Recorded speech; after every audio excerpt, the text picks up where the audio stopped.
Mute कर लीजिए, है ना।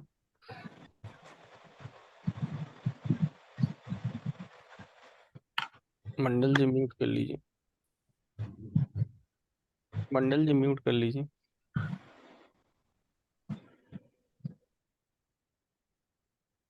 चलिए, आज का टॉपिक जो है वो लॉन्जेविटी है।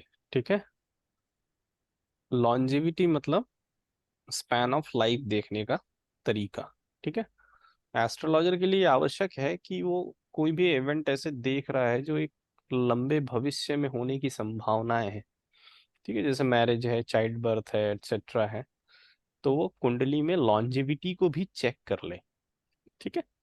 लॉन्जेविटी का मतलब ये नहीं है कि जो हमारे पास आया और हम उसकी एज की गणना करने बैठ गए। ठीक है, रूलिंग प्लैनेट लगाया और उसकी एज निकालने लगे और बोल दिए भाई तुम तो इतनी जिंदा रहोगे। ठीक है, ये सब काम नहीं करना। लॉन्जेविटी का यूज जो है वो एकदम एक्सट्रीम कंडीशन में करना है, प्लस हर कुंडली में करना है, क्योंकि आप उसको प्रोडिक्शन देने जा रहे हैं। ठीक है, प्रोडिक्शन देने जा रहे हैं तो ये भी देखना है कि वो प्रोडिक्शन आने वाले समय में फलीभूत होगा कि नहीं होगा। ठीक है, इस कारण से आपको लॉन्जिविटी देखना है। ठीक है, चलिए स्टार्ट करते हैं।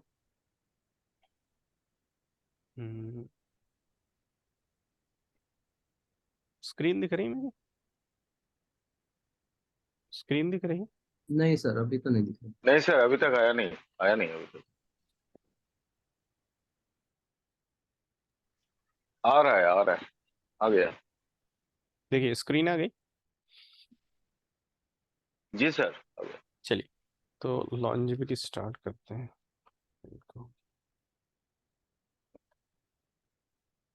There is pen. 1 second, pen कहाँ चला गया? चलिए,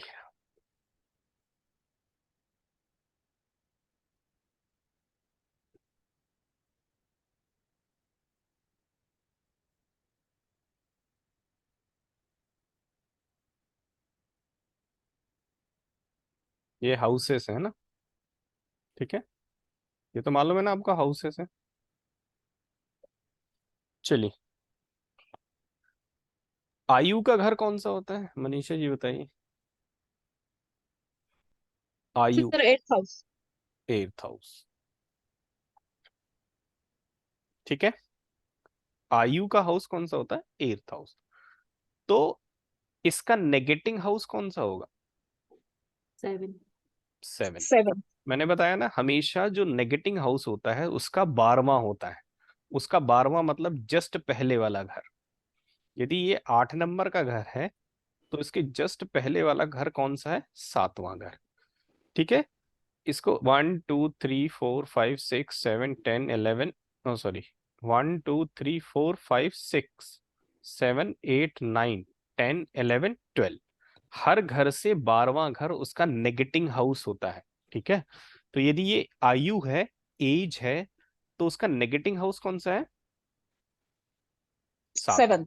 ठीक है, ये जो स्थान है हमारी कुंडली का कौन सा स्थान है? 8वां। ठीक है, अब मेरे को भावद भाव सिद्धांत लगा के बताइए कि 8वें से 8वां घर कौन सा होगा। तीसरा। देखिए, 8वें से 8वां तो जहां से बोलेंगे वहीं से काउंट करना है। 1 2 3 4 5 6 7 8। तो 8वें से 8वां, earth from the earth, from the 8th house. Okay, which house? 3rd house. तो दिस इज ऑल्सो एज। तो इसका नेगेटिंग हाउस कौन सा होगा? सेकंड। इसके जस्ट पहले वाला, मतलब 12वां घर। गिनिए, 1 2 3 4 5 6 7 8 9 10 11 12। तो ये कौन सा घर है? इसका नेगेटिंग हाउस है। तो हमारे पास जो मारक होता है वो कौन से दो घर कहलाते हैं? 2nd house and 7th house. इस चीज से तो आप वाकिफ होंगे पहले से। ठीक है, सर 8वें से 8वां और उसका सेकंड नेगेटिव, ये नहीं समझ में आया। भाई भावत भाव सिद्धांत क्या कहता है? हाँ। 8वें से 8वां घर कौन सा हुआ? 8वें से 8वां तीसरा घर। तीसरा घर, तो वो भी किसको शो करेगा, एज को शो करेगा ना। अच्छा। उसका नेगेटिव हाउस कौन सा होगा, उसके जस्ट पहले वाला। हाँ सर। उसके पहले वाला कौन सा हाउस है, सेकंड हाउस। second house। मैं ये बताने की कोशिश कर रहा हूं कि सेकंड और सेवेंथ स्थान को मारक स्थान क्यों कहा जाता है। ठीक है, क्लियर हो गया ये, हाँ हाँ सर। कोई डाउट। हाँ।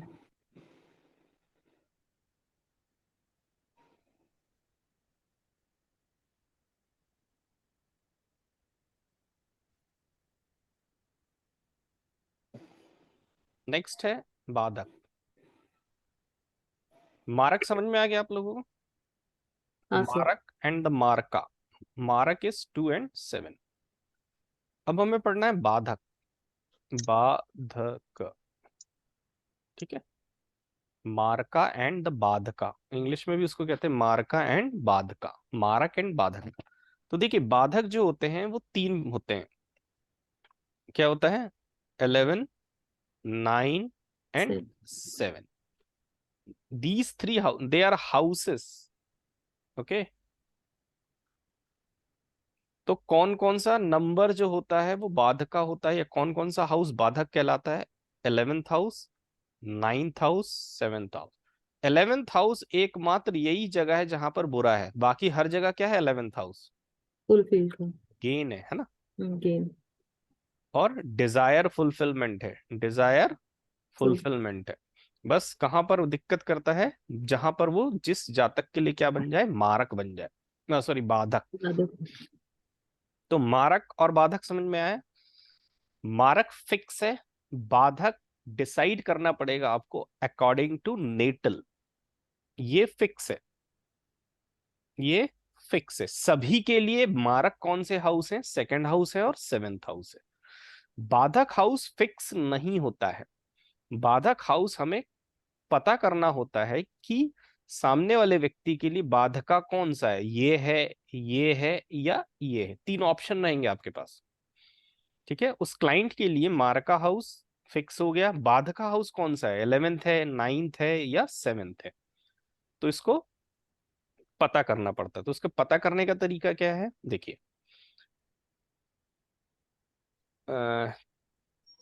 चर, मूविंग, सेकंड क्या होता है, fix, Six. Third is dual. Dual. 3 category की राशियां होती ना, शुरू में मैंने पढ़ाया था, हाँ सर। चर, अचर और द्वि। दूसरे पे। ये 3 कैटेगरी होता है। तो इनमें कौन कौन सी राशियां आती है, ध्यान रखना है ना, मैं राशियां लिख रहा हूं ना, मैं जो लिखने जा रहा हूं वो राशि लिखूंगा, हाउस नहीं लिखूंगा ना। देखिए 1, 4, 3, ओके, 4, 5, 6, 7, 8, 9, 10, 11, 12। मतलब हमको ये पता चल गया कि चर राशियां कौन सी होती हैं, 1, 4, 7, 10। ये 10। राशियां हैं, हाउस नहीं है, ध्यान रखना। हाउस कितने होते हैं, 12. 12। हाँ राशियां कितने होते हैं, 12। हाँ। तो कंफ्यूज नहीं होना इन नंबरों को देख के, ठीक है। ये जो मैंने लिखा है, क्या लिखा है, राशियां लिखी। चर राशि कौन कौन सी है, ये कौन सी राशि है, इस राशि का नाम बताइए। सर कौन सी, मेष. फर्स्ट मेष। मेष मेष राशि है। ये कौन सी राशि है, कर्क राशि. कर्क। ये कौन सी सर? सर आपका आपको सेजिटेरियस। कर्सर नहीं दिख दिख रहा है। कर्सर नहीं. कर्सर नहीं कर्सर. हो रहा। क्या, आपका कर्सर नहीं दिख रहा सर। ये कर्सर मूव नहीं हो रहा है. नाइन ये नंबर। धन राशि, धन राशि, धनु धन राशि। राशि। Sagittarius. क्लियर है। वृषभ. तो ये मैंने राशियां लिखी है ना। अब देखिए मैं लिखने जा रहा हूं, इसको बहुत ध्यान से देखिएगा। दिस इज मार्का एंड दिस इज बाधका। ये टेबल जैसा मैं लिख रहा हूँ ना वैसे ही लिख लीजिएगा बाद में अपनी कॉपी में, है ना। ये तो रिकॉर्डिंग में आ जाएगा, अभी उसको समझ लीजिए। मार्का क्या है, फिक्स है। 27। मार्का क्या है, फिक्स है ना। हाँ सर। तो सबके लिए मारक क्या हो गया, 27, 27, 27। ठीक है। देखिए बाधका क्या है, ये मैंने इसलिए ऑर्डर में लिखा था, ये याद रखने के लिए।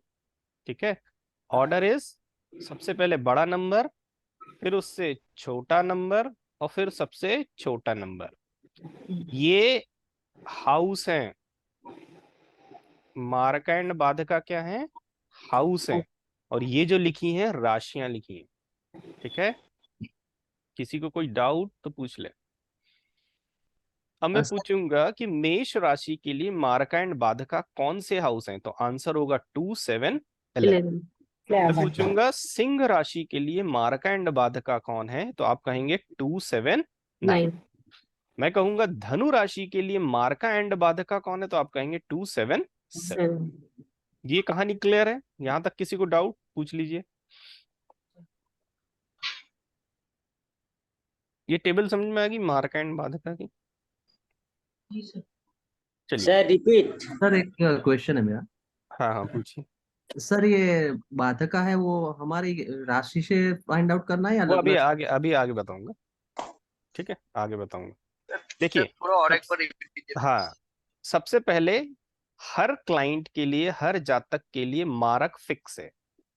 सेकंड हाउस और सेवेंथ हाउस दे आर मारका।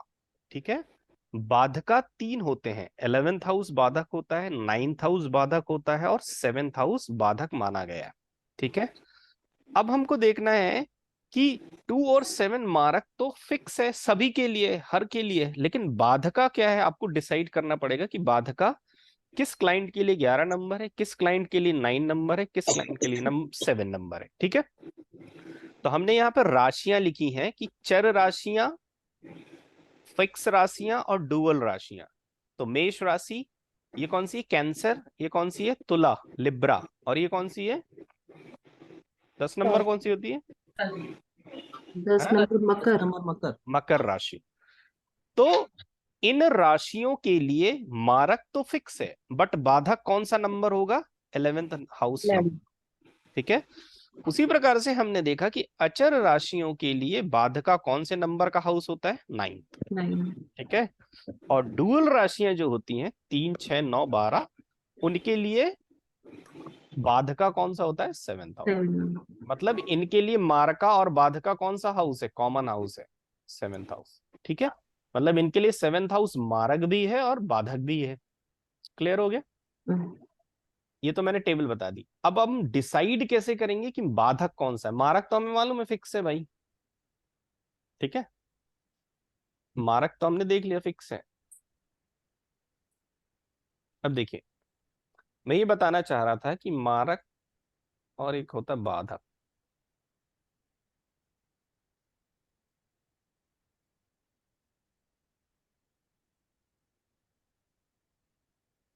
ठीक है, मारक जो है वो क्या नहीं करेगा?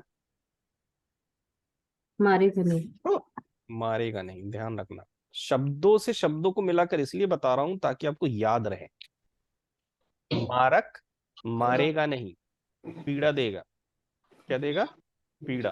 कष्ट देगा। हम्म, ठीक है, बाधक मार सकता है।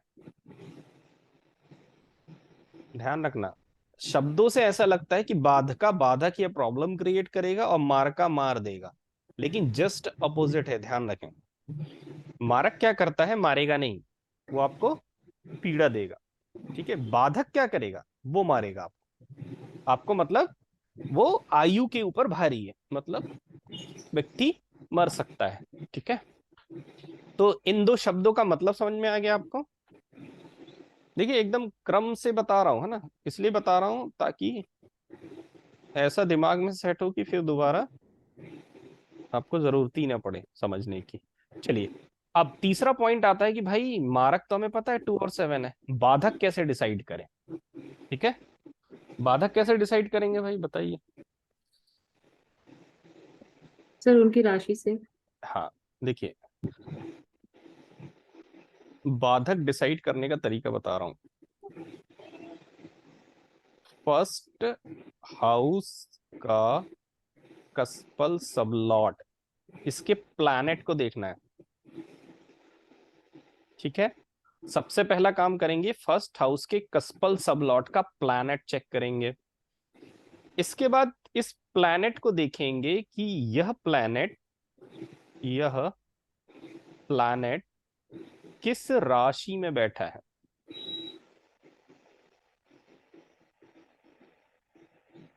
किस राशि में बैठा है? जैसे ही आपको राशि मिल जाएगी, ऊपर देखिए, जैसे ही आपको राशि मिल जाएगी, ये दिख रहा है राशि, आप फटाक से बता देंगे कि इसके लिए बाधक कौन सा है, मारक कौन बाधका कौन सा हाउस है। समझ में आ गई मेरी बात? क्लियर है? चलिए अब मैं आपको प्रैक्टिकली दिखाता हूं तो थोड़ा सा क्लियर हो जाएगा, फिर आगे बढ़ते हैं। फॉर एग्जाम्पल ये चार्ट खुला है आपके सामने, दिख रहा है? Yes sir. ठीक है, सबसे पहले हम क्या करेंगे, फर्स्ट हाउस का कस्पल सबलॉट देखेंगे। देखिए, ये देखिए, ये असेंडेंट है, मतलब फर्स्ट हाउस है। फर्स्ट हाउस का कस्पल सबलॉट यहाँ कौन सा प्लैनेट है? Venus Venus. इसको क्या चेक करना है अब, इस प्लैनेट को, प्लैनेट या प्लैनेट किस राशि में है। देखिए, ये है वीनस, दिख रहा है आपको? किस राशि में है वीनस? ठीक है। हाँ, किस राशि में है भाई वीनस, कैंसर। है ना? तो कैंसर। यहाँ हम लिख लेते हैं, कौन सा? यहाँ 11 हाँ एग्जाम्पल के तौर पे हमने पाया कि फर्स्ट हाउस का कस्पल सबलॉट क्या है, वेनस। वीनस हाँ। क्लियर है? वो किस राशि में बैठा है? कैंसर। कैंसर। कर्क राशि में। कर, अब हम ऊपर वाली टेबल में जाएंगे। ये देखिए भाई, कर्क राशि कहाँ आती है? यह है कर्क राशि। 4 नंबर, तो 11 इस नंबर, क्लाइंट के लिए बाधका कौन सा है? 11 11 नंबर। 11 नंबर। Very good. तो हमने पाया कि जो हमने एग्जाम्पल लिया था उसमें बाधका कौन सा हाउस बना है? 11। तो हम 11 एक साथ कहेंगे इसका मार्का एंड इसका बाधका क्या है? 2 7 7 11 11, है ना? अब ये नहीं सोचना इसकी शादी हो जाएगी, ठीक है? 2 7 11 लिखा है ना, ठीक है? तो इसका मार्का 2 7 है एंड द बाधका इज 11। ये चीज समझ में आ गई? कोई डाउट है तो पूछिए। एक एक स्टेप बता रहा जा रहा हूँ, दिखाता जा रहा हूँ, अब आपको जो क्वेश्चन है वो पूछ भी लीजिए। कुछ नहीं बोल रहे तो हम पूछ ले रहे हैं। चलिए, कुसुम मैडम। Yes sir. हाँ तैयार रही है। हाँ, चलिए, ये मैंने चार्ट खोल दिया आपके सामने। अब मेरे को बताएंगे, आप ही बताएंगे, है ना? ये मैंने जी, ये कर दिया, बताइए इनका बाधका कैसे निकालेंगे। फर्स्ट हाउस के सीएसएल को देखेंगे, वो इसमें राहु है, नो सॉरी सन है सर। सन है, अब क्या करेंगे? सन है। सन को ये हम इसकी सन कौन चार्ट सा में साइन एक में देखेंगे वो सेकंड, एक किस बैठा है? सेकंड, साइन एक में सेकंड, बैठा है। कुसुम मैडम बताइए, हाँ बस। सन हाँ को देखेंगे हम वो किस साइन में बैठा है। बताइए। सर मेरी स्क्रीन बहुत छोटी आती है, एक बार आप कर्सर से कीजिए। ये है सन। 11 7 There is sun. यस। ये किस सन राशि में? आपकी ये आपकी ऊपर वाली कौन सी है, सिंह देन वर्गो। तो हम्म, इसके लिए आपका 9 नंबर धनु कन्या, राशि। कन्या 6 नंबर। हाँ तो इसके लिए 6 नंबर, ओह सॉरी, तो ड्यूल साइन आ गया, तो इसके लिए 7 नंबर का हम्म, मारक हो, 6 बाधक नंबर, हो। देखिए ये कन्या राशि है ना, 6 नंबर। तो इसके लिए 7 नंबर बाधक हाँ, आएगा। तो 6 नंबर की टेबल देखिए कहाँ पे आती है। ये देखिए, ये यस, ड्यूल साइन में। डुअल राशि जो होती है वो 3 का पहाड़ा होती है। दिख रहा है ये? 3 का जी। पहाड़ा, 3 दूनी 6, 3 3 9, 3 4 12, 3 का पहाड़ा होती है डुअल साइन। तो हमने देखा कि ये किस राशि में चला गया, कन्या में। तो इनके कन्या। लिए अब बाधका क्या बन गया, 7। 7। तो एक साथ बोलेंगे मार्का एंड बाधका क्या है, तो 2 7 7। क्लियर है? यस। सर एक बार इसका टेबल दिखाइए सर, मेरे को लग रहा है सन है शायद सीएसएस का ग्रह। हाँ, कस्पल सबलॉट सन है ना। सन है तो सर सन स्थिर 6 राशि में नहीं है, 5 में, सिंह कहाँ, राशि में। ये है ना सन। अच्छा सन ऊपर है, ठीक। हाँ तो सन सन 5th राशि में आ गया ना, मरकरी के सिक्स ऊपर। सिक्स राशि, 6 वर्गो है ना, कन्या, ये कन्या सर राशि है। कन्या में है, लेकिन लगन की ये जो सिंह राशि, सॉरी 6th राशि की जो डिग्री है ना ना वो ना उसके ना ना ना, ऊपर। राशि के लिए डिग्री नहीं देखना, हाउस के लिए डिग्री देखना है। हाउस ठीक है? के लिए डिग्री देखना है हाँ, ना। राशियां फिक्स हैं। ये जो यदि इस नहीं डिब्बे में आ गया तो वो उस राशि में है।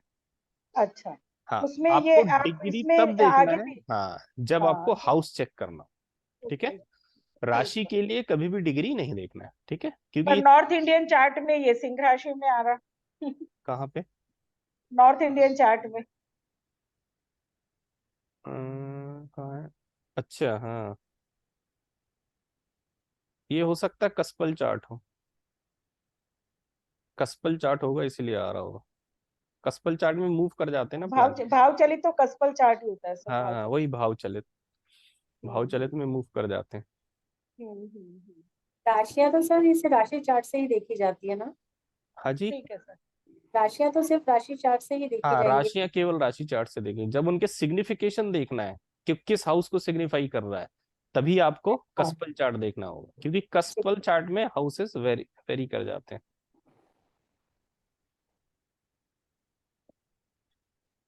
चलिए, कौन बताना चाहेगा? हाँ हाँ, बोलिए मैडम। फर्स्ट हाउस का कस्पल सबलॉट बताइए। राहु। हाँ जी, राहु। राहु। वो ऊपर देख के बताइए राहु कहाँ बैठा है। साउथ इंडियन चार्ट देखिएगा ना। राहु आपका सिंह राशि में है। हाँ जी, सिंह राशि में है ना, सिंह राशि तो इसके सिंह लिए 9 राशि में। नंबर हो गया। 279, हाँ, तो सिंह 279। राशि देखिए कहाँ है, ये है। ये 9 नंबर। तो इसके लिए बाधक है बाधका 9। 9, मतलब मार्का एंड बाधका बन गया 279। 7 9। चलिए, क्लियर है इतना यहाँ तक की कहानी? कोई हाँ सर। डाउट, कोई क्वेश्चन नहीं ना? चलिए,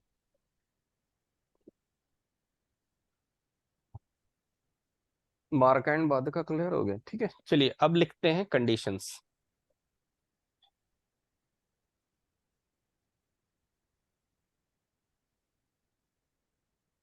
कंडीशन नंबर 1, ठीक है।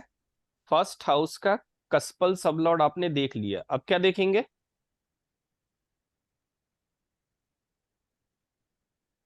भाई, फर्स्ट हाउस का कस्पल सबलॉर्ड आपने देख लिया, हाँ सर। इसके बाद क्या देखते हैं? स्टार लॉर्ड देखते हैं ना भाई, नक्षत्र स्टार लॉर्ड। ठीक है। इसके बाद हम क्या देखते हैं? स्टार लॉर्ड ही देखते हैं कि और कुछ देखते हैं, बताइए। यस। अगला स्टेप हमारा यही है ना। हाँ साफ सर। लॉर्ड। हाँ, फर्स्ट हमारा स्टेप होता है कि उस हाउस का कस्पल सब लॉर्ड देखते हैं, देन उसका स्टार लॉर्ड देखते हैं, ठीक है। तो अब मैं जो कंडीशन लिखने जा रहा हूं वो किसके लिए लिख रहा हूं? स्टार लॉर्ड के लिए, ठीक है। तो इफ स्टार लॉर्ड सिग्निफाई, क्या सिग्निफाई करेगा? बोथ मार्का एंड बाधका, है ना, ये एम और बी का मतलब ये है। क्या सिग्निफाई करेगा? बोथ मार्का एंड बाधका, ठीक है। अब मार्का क्या होता है, बाधका क्या होता है, मैंने आपको बता दिया। तो रिजल्ट क्या होगा? रिजल्ट होगा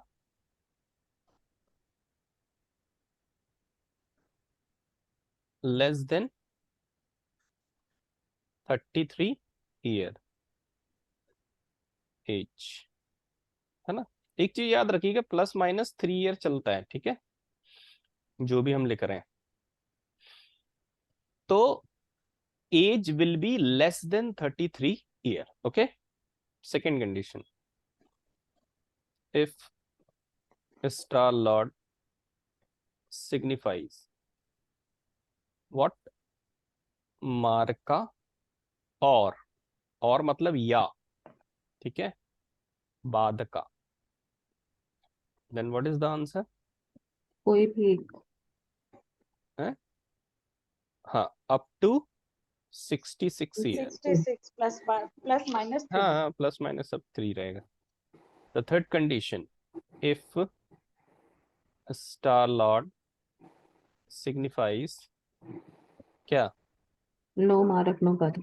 नो मार्का एंड बाधका, ना तो वो मार्का के नंबर दे रहा है ना ही बाधका के नंबर दे रहा है, तो अप टू 75 ईयर, मतलब मोर देन 75, है ना। अप टू नहीं, मोर देन 75, 75 प्लस होगा एज, ये 3 कंडीशन है जिससे आप लॉन्जिविटी चेक करेंगे। ठीक है, फर्स्ट हाउस का कस्पल सबलॉर्ड उठाया, उस प्लैनेट को हमने देखा किस राशि में बैठा है, उसके बेस पे हमने तय कर लिया कि उस व्यक्ति का बाधका कौन सा हाउस है। मार्का हमें मालूम है। अब हमें देखना है कि first house कस्पल sublord in the star Lord क्या सिग्निफाई कर रहा है। क्या मार्का एंड बाधका के नंबर एक साथ सिग्निफाई कर रहा है तो age should be less than 33 या अप टू 33। यदि मार्का और बाधका दोनों में से कोई एक शो कर रहा है तो age will be up to 66 year. ना तो वो मार्का के नंबर दे रहा है ना तो बाधका के दे रहा है, तो 75 ईयर प्लस एज होगी। ठीक है, यहां तक किसी को कोई डाउट?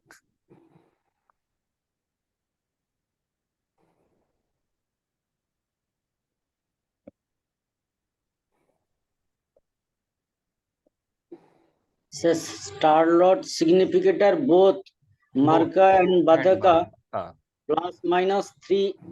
ये एज के लिए +-3। ठीक है, ये भी +-3। ठीक है, क्लियर है यहां तक? हाँ, चलिए अब देखिए इसको प्रैक्टिकली बताता हूँ चार्ट में कैसे देखते हैं। सर पहले जो आपने लिखाया फर्स्ट हाउस का जो CSL है वो राशि चार्ट में कहाँ बैठा है, हाँ, उससे बाधका तय होगा।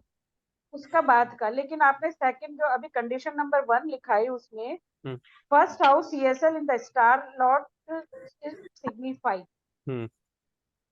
तो जो स्टार लॉर्ड है उस ग्रह का जैसे एक केस में आपके एक केस में वीनस निकला, वीनस का सपोज स्टार लॉर्ड सन है, तो सन कहाँ बैठा है उस हिसाब से बाद का दिखेगा। सिग्निफिकेटर देखना, जैसे हम मैरिज में देखते हैं ना, मैरिज में देखा था मैरिज में। अब सिग्निफिकेटर देखना है। अच्छा, अब ना राशि देखना है ना हाउस देखना, अब सिग्निफिकेटर देखना है आपको। अच्छा, उसमें यदि 2711 या 279 आए तो हम ये तो ये कंडीशन लिखा ना अप्लाई करें। सिग्निफाई ओके, मतलब अब ओके सर, सिग्निफिकेटर ओके, देखना। ओके, ठीक है, ओके। और कोई डाउट किसी को? चलिए मैं तरीका बता रहा हूं कैसे देखते हैं। ये तो मैंने आपको नियम कानून बता दिए। क्योंकि आप एस्ट्रोलॉजर हैं, आपके पास समय का अभाव है। एपी सीख गए तो समय का अभाव तो हो ही जाएगा। ठीक है, क्लियर है? हाँ सर। यस, ये क्या है? South Indian chart first house. Very good.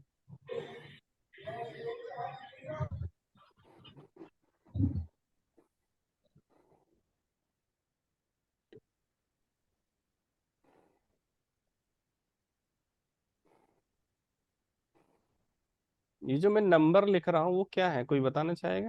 Houses. राशि है तो राशि। राशि सर राशियां राशि के नंबर है सर। व्हाट इज ये? साउथ इंडियन है भाई, भाव भाव भाव। साउथ इंडियन चार्ट है और आप केपी पढ़ रहे हैं। ठीक है, केपी में एक ही चीज फिक्स है, ध्यान रखिएगा, क्या? राशि। राशियां फिक्स है। ठीक है, हाउस तो उनने कही नहीं, वो तो कस्प कहते हैं। क्या कहते हैं? कस्प। कस्प मतलब होता है भाव संधि, मतलब एक हाउस यहाँ खत्म हो गया तो यहाँ से दूसरा हाउस शुरू हो गया, इसलिए उन्होंने कस्प कहा है, हाउस नहीं कहा है। ठीक है, तो ये जो मैंने लिखा राशियां लिखी हैं, क्या लिखी हैं? राशियां। ठीक है, चलिए एक सेकंड।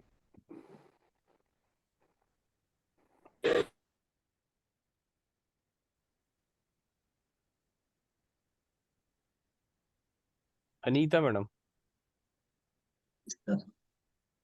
अनीता मैडम आवाज आ रही है? Yes sir. हाँ चलिए, मैं पूछूंगा, बताइएगा।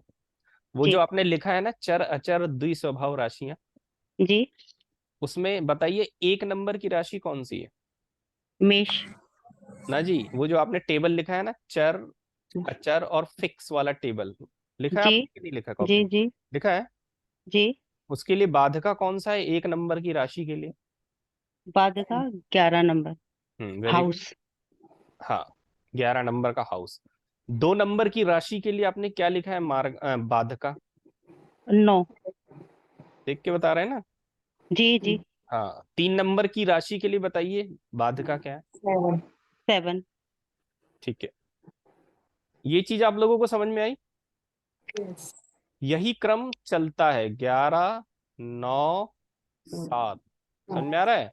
11 9 7, 11 9 7, ये क्रम समझ में आया? जी। मतलब आप चार्ट देख के उसकी प्लेनेट की प्लेसमेंट देख के ही समझ जाएंगे, आपको टेबल देखने की आवश्यकता नहीं होगी। क्लियर है? ये चीज समझ में आई? फॉर्मूला स्टार्ट कहां से करना है? 11 9 7, फिर 11 9 7, फिर 11 9 7, फिर 11 9 7। क्लियर है ये चीज? हम्म। क्योंकि हमारा 2 7 फिक्स है। ये क्या है? फिक्स है। सभी राशियों के लिए फिक्स है ना ये तो सभी राशियों के लिए फिक्स है ना। 2 7, 2 7 फिक्स है। सभी राशियों के लिए क्या फिक्स है? केवल हमें ये बाधका देखना रहता है। ठीक है, फॉर एग्जाम्पल देखिए, ठीक है। अब मान लीजिए किससे बात कर रहा था मैं अभी? कौन था लाइन पे? नीता मैम थे। हाँ, हाँ जी। नीता जी थे। अनीता मैडम। हाँ जी हाँ जी सर। अब मान लीजिए आपका प्लैनेट जो है इधर आ गया, एसेंडेंट में आ गया, एक नंबर में आ गया, या इधर आ गया मेष राशि में, तो आप जी। देखते ही साथ क्या बोलेंगे? इसका बाधका कौन सा है? 11। 11। अब मान लीजिए मैंने पूछा यहाँ पे आ गया एसेंडेंट, तो आप कैसे करेंगे? आपको कुछ नहीं करना है। 11 9 7, 11 हाँ 9 जी 9, तो कौन सा हो जी। जाएगा उसके लिए बाधका? सर ये कौन सा वाला बता रहे हैं आप? मैं ये पूछ रहा हूँ कि मान हाँ लीजिए जी। फर्स्ट हाउस का हाँ कस्पल सबलॉट का हाँ 11 प्लैनेट 9 इस 7। हाँ राशि में हाँ बैठ गया, सर तो आपको 9। टेबल देखने की आवश्यकता नहीं, सीधे 11 9 हाँ 7, 7। हाँ 11 जी 9 9 पे 9। रुक जाइए, क्योंकि आपका जी प्लैनेट यहाँ पर बैठा हुआ।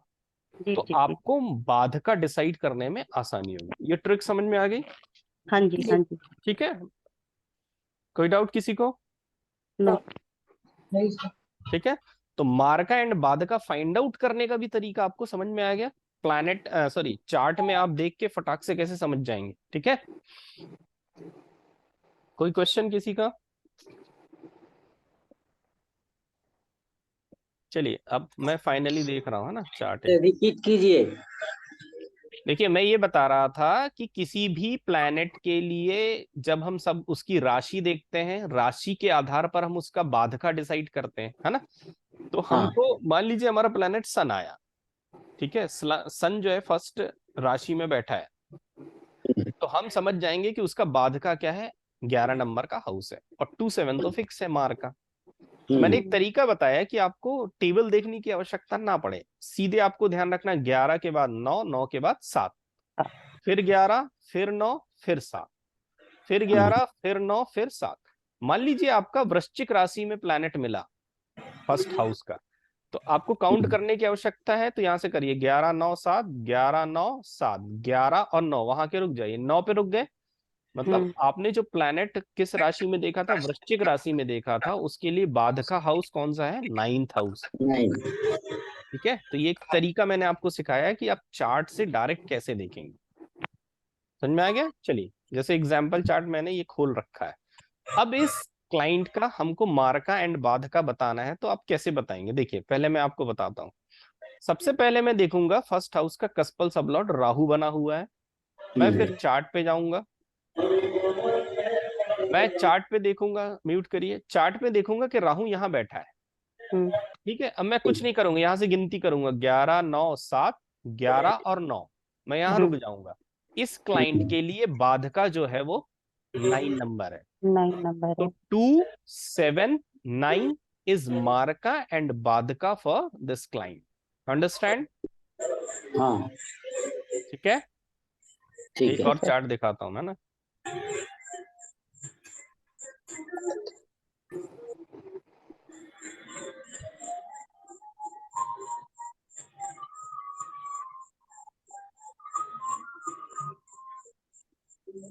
देखिए, म्यूट करिए भाई, आवाज आ रही कहाँ से आ रही, म्यूट करिए। देखिए, मान लीजिए इस क्लाइंट के बारे में हमें देखना है, तो मैं सबसे पहले इसके असेंडेंट पे जाऊंगा, मतलब first house. Again there is a sub lord Rahu, okay. तो सबसे पहले मैं राहु को पकड़ूंगा, फिर देखूंगा वो राहु किस राशि में बैठा है। तो देख के बताइए भाई, किस राशि में बैठा है। ये बैठा है, दिख रहा है। तो अब मैं तय कैसे करूंगा इसका बाधका कौन होगा, यहां से शुरू कर दो। 11 9 7, 11 9 7, फिर ये 11। 11 इसके लिए मार्का एंड बाधका होगा 2 7 11। अंडरस्टैंड, समझ में आ गया मार्का एंड बाधका फाइंड आउट Yes, करने का sir. तरीका। क्लियर है, 2 7 11. ठीक है, जी कोई सर। सवाल नहीं। No, sir. चलिए, अब देखिए फॉर एग्जांपल ये क्लाइंट का चार्ट खुला हुआ है। आपको कोई भी चार्ट मिलेगा, सबसे पहले उस चार्ट की लॉन्जिविटी चेक करेंगे आप, हमेशा ध्यान रखें। अब जैसे मान लीजिए ये चार्ट आपके सामने आया शादी के लिए या बच्चे के लिए, तो सबसे पहले आप इस चार्ट का क्या देखेंगे, लॉन्जिविटी देखेंगे। तो आप कैसे लॉन्जिविटी देखेंगे, अभी मैंने बताया, फर्स्ट हाउस का कस्पल सबलॉट देखा आपने, राहु मिल गया, ठीक है। लिख के बताता हूँ, देखिए इसमें एग्जाम्पल ले रहे हैं हम। फर्स्ट हाउस का कस्पल सबलॉट क्या बना, राहु। राहु की प्लेसमेंट कहाँ थी, अभी देखा ना, सर तुला हाँ 7 में। 7 में। तुला राशि, तुला राशि. तुला में मूविंग थी। साइन तो तुला में कौन सा होता है बाधका, 11। तो हमें 11 मिल गया 2 7 11 एंड 11। एंड क्यों लिखा, क्योंकि ये मार्का है और ये बाधका है, ठीक है। अब देखिए इसके बाद की प्रोसेस क्या होती है, इस कस्पल सबलॉट का स्टार लॉट देखना है। क्या देखना है, स्टार लॉट। देखिए, राहु ही है। हाँ, अब देखिए राहु, ये है राहु। राहु का स्टार लॉट कौन बना हुआ है यहाँ, राहु। राहु। और राहु क्या सिग्निफाई कर रहा है, 9 9। लेकिन इसका मार्का क्या है, बाधका क्या है, 11 गलती से 9 होता तो क्या होता, ठीक है। तो अब बताइए कि मैंने जो आपको 3 कंडीशन लिखाई है, इसमें कौन सी कंडीशन सेटिस्फाई होगी, फर्स्ट सेकंड थर्ड में। सर थर्ड वाली, हाँ जी, थर्ड वाली। थर्ड वाली, वेरी गुड। थर्ड क्यों होगी, ना तो 2 आया, ना तो 7 आया, ना तो 11 आया। 11 आया। अब यहाँ पर हमें 9 को कंसीडर नहीं करना कि सर ने तो बताया था 11 9 और 7 बाधका होते हैं, नहीं, इसके लिए नहीं है, इसके लिए तो 9 नंबर है। तो इसकी एज क्या होगी, 75 प्लस होगी, है ना। गलती से इसका डेट ऑफ बर्थ देखिए क्या लिखा हुआ, ठीक है, वैसे ही 75 प्लस होगा क्लाइंट, ठीक है। यही चीज समझ में आ गई भाई, ध्यान से देखना है ना, पता चला किसी को कुछ भी बता दिया आपने, एकदम ध्यान से देखना है। फॉर सर मेरा एग्जाम्पल, एक क्वेश्चन है। हाँ बोलिए। सर ये ड्यूअल में जैसे 7 कॉमन है ना मारक एंड बाधक में, हाँ तो हाँ, अगर 7 आता है तो वो सेकंड कंडीशन में आएगा या किस में आएगा सर? नहीं वो आपके लिए कॉमन हो गया, वो मार्का भी बन गया, बाधका भी बन गया। तो आपके मार्का एंड बाधका दोनों आ रहे हैं, मान के तो चलिए। सर तो उस समय आप देखिए कि 2 मिल जाए आपको, हाँ सर तो अब मार्का एंड बाधका की कंडीशन लगाए, क्योंकि वो मार्का और बाधका भी है, हाँ है ना। तो उस समय 2 इंपॉर्टेंट हो जाएगा। अच्छा, तो ओनली 7 आएगा तो और आएगा ना? हाँ, और आ जाएगा, ओके सर। क्योंकि वहां रिपीटेशन नहीं लिखते ना नंबर के।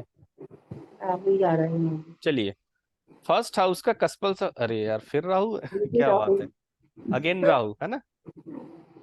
राहु काल चल रहा है क्या, राहु किस राशि में बैठा है भाई, ये में तो देखिए 11 9 7 11 9। इसके लिए 2 7 9 क्या है, मार्का एंड बाधका। किसी को डाउट 2 7 9 कैसे आया, नहीं है ना। अब देखिए फर्स्ट हाउस का कस्पल सबलॉट राहु था, अब हम देखेंगे राहु किसके नक्षत्र में है। तो राहु किसके नक्षत्र में है, या राहु का स्टार लॉट कौन है, केतु। अब आप देखिए केतु क्या सिग्निफाई कर रहा है, 2 है नहीं, 8 2 तो ये 2 क्या है, मार्का. मार्का है। ओनली मार्का आया, बाधक तो आया ही नहीं, है ना। तो क्या होगा भाई, सेकंड हाँ जी, second condition sir, first second third, second second third कौन बोल रहा है 66 भाई? प्लस। सॉरी मैं भूल रही। थर्ड आएगा ना, सेकंड आएगा ना, ना तो मारक आया ना तो बाधक आया, लेकिन मारक या बाधक में से 2 आया, तो सेकंड कंडीशन और वाली कंडीशन है ना। क्लियर है? जी किसी को कोई डाउट नहीं। नहीं है ना? अब मान लीजिए ये क्लाइंट आता है, ये चार्ट किस चीज के लिए, आई थिंक मैरिज के लिए है ना, ये चार्ट मैरिज के लिए बना हुआ, तो आप पहले ही चेक कर लेंगे ना भाई इसकी लॉन्जेविटी, तभी तो उसको सलाह देंगे। मैंने बताया ना मैरिज का चार्ट देखने के समय, कल मैंने आपको बताया था ना मैरिज के समय क्या क्या चीजें देखनी है। चाइल्ड बर्थ देख लेना है, प्रॉमिस देख लेना, उसका मैरिड लाइफ कैसी चलेगी, 11th हाउस देख लेना है, 5th हाउस से बच्चे देख लेना, 5th हाउस से और देख लेना है कि कुछ एक्स्ट्रा मैरिटल अफेयर्स तो नहीं शो कर रहे हैं। फिर मैंने आपसे एक चीज कहा था, लॉन्जिविटी भी देखना है। क्यों देखना है? क्योंकि शादी करके भाई एक ये वैवाहिक जीवन तो जिए, तभी तो आप उसको एडवाइस करेंगे ना कि हाँ तुम शादी कर लो। क्लियर हो रही है मेरी बात?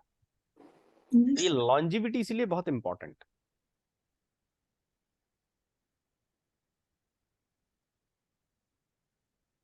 बताइए, किसी को कोई क्वेश्चन है तो बताइए, मेरे को लगता है क्लियर होगा, बहुत छोटा सा टॉपिक था। अच्छा ठीक है, ये आपको हर चार्ट में देखना है। किसी भी इवेंट को प्रिडिक्ट करने के पहले बोलना नहीं है, बताना नहीं है, आपको देखना है। ठीक है, ये जो आज का टॉपिक है केवल एस्ट्रोलॉजर के लिए, क्लाइंट को नहीं बोलना है। क्लाइंट को कब बोलना है? जब वो ऐसी सिचुएशन में आ जाए, मान लो कोई आया भाई एक्सीडेंट हो गया है, मरेंगे कि बचेंगे, then you have to check the longevity at a time. क्या उस समय मार्का एंड बाधका तो नहीं रन कर रहे हैं? ठीक है, मार्का और बाधका रन सर उस समय तो 5-9 का कॉम्बिनेशन भी देखेंगे ना, 5-9 का कनेक्शन है या नहीं, वो भी तो देखेंगे ना। 5-9 का कनेक्शन माने क्योंकि जैसे सूच जैसे गुरुजी ने जैसे बताए हैं कि मध्यम आयु, अल्पायु और उच्चायु, तो उच्चायु मध्यायु में भी सूच्य मध्यायु बताया उन्होंने, तो जिसमें अगर मारका बाधका है, माने इसमें से कोई और अभी आप बेसिक पे चर्चा करिए। ठीक है, नहीं सर, बेसिक की ही बात कर रहा हूँ, बेसिक की ही बात कर रहा हूँ, बेसिक की ही बात कर रहा हूँ। तो उन्होंने जैसे ये चीज बताए हैं, ये उन्होंने बेसिक में ही बताए हैं कि माने अगर 5-9 का कनेक्शन हो, क्योंकि 9 मतलब होता है लॉन्जिविटी, एक्सटेंड करना, और 5 मतलब क्योर। तो जब एक्सीडेंट के मामले में आप देखेंगे तो फिर उस समय तो 5-9 का कनेक्शन भी देखना पड़ेगा। नहीं, मैंने आपको एग्जाम्पल दिया है। ठीक है, मैं अभी एक्सीडेंट के केस को डिस्कस नहीं कर रहा हूँ। ठीक है, एक्सीडेंट के केस को डिस्कस करना है तो हमें 8th हाउस डिस्कस करना, मैंने जस्ट फॉर एग्जाम्पल कहा है। ठीक है, मान लीजिए कोई व्यक्ति है, आ गया आईसीयू में एडमिट है। ठीक है, अब उसकी एज अप्रोक्स आपकी 65 नजर आ रही है, अप्रोक्स 70 नजर आ रही है, या मान लीजिए कोई ऐसा क्लाइंट आ गया है जो एकदम यंग है, 30 के अप्रोक्स चल रहा है। ठीक है, उसके साथ कुछ ऐसी घटना हो गई है, वो एडमिट है, जो भी है, एनीथिंग। ठीक है, देखना तो आपको बहुत सारी चीजें, तब एस्ट्रोलॉजर का ध्यान एक सबसे पहले वहां पे भी जाना चाहिए। जैसे मैंने मैरिज के केस में क्यों बताया, मैरिज का तो लॉन्जिविटी से कोई लेना देना नहीं है। क्यों? क्योंकि आप मैरिज कराने जा रहे हैं ना, वो तो आपके पास आया है, आप जो कहेंगे उसको सत्य मानेगा। डॉक्टर ने कहा ये वाली गोली खा लेना, आप गूगल पे नहीं चेक करते कि इस गोली के अंदर क्या कंटेंट्स हैं क्या नहीं है। ठीक है, आप भरोसे पे रहते हैं। इसीलिए यदि वो मैरिज के लिए आया तो हमने बोला लॉन्जिविटी को देखिए। क्यों देखिए? क्योंकि वो मैरिड लाइफ जी पाएगा कि नहीं जी पाएगा, है ना। इसलिए लॉन्जिविटी, मैं एक्चुअल में मेरे बताने का केवल उद्देश्य है लॉन्जिविटी का प्रयोग आयु की गणना के लिए कदापि ना करें। ठीक है, एक चोट आपका मैरिज का प्रोडिक्शन गलत हो जाएगा, चल जाएगा, चाइल्ड बर्थ का गलत हो जाएगा, चल जाएगा, लेकिन लॉन्जिविटी के साथ ऐसा ना करें। ठीक है, चलिए सर एक बात पूछनी